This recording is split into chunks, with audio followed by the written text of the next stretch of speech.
May mga kapakayang katulad ko na naghuhugas ng pinggan. Kayo ba mga tatay? Naghuhugas pa ba kayo ng mga pinggan? Naghuhugas pa kayo?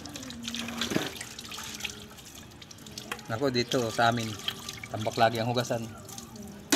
Tambak ang hugasan, tambak panlabahin. Tapos sa mga anak mo, paggutusan mo, mga nakadabog.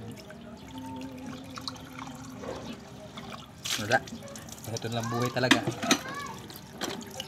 Paggabi pa rin hugasan nga rin.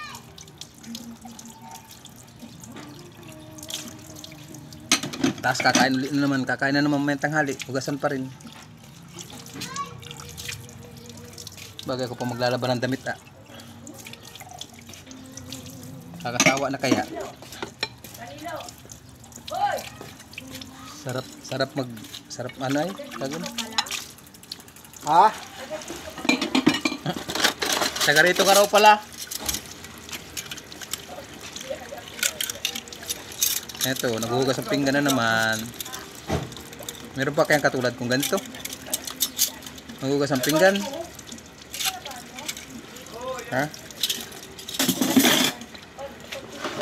Pinainis sa ko, daming labahin, daming hugasin. Lapit na lapit ng tubig. Samantalang noon, layo-layo ng tubig. Wala. Mahina pa, no? Wala.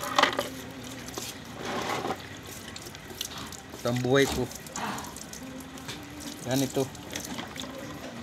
Lagi maghugas ng pinggan.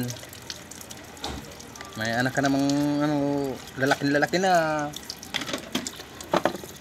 Mahilig lang magsilamon, hindi naman marunong maghugas ng pinggan. Tambak lagi ang hugasan. Wala, talaga. Ito ang buhay. Literal. Real talk. Hugas ang pinggan. Nagigib pa. Tapos ngayon, magluluto pa. Wala. Hindi na ako nakali sa paghuhugas ng pinggan at sa paglalaba. Kulaang. May anak kayong ganyan? May anak kayong ganon? Ha? May anak kayo? May ganon?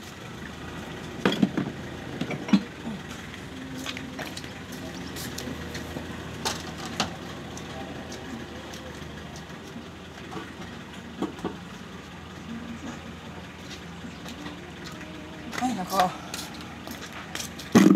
Pagod. Nakakapagod may anak na ganyan. May mga nakakapagod may anak ka mga ganon.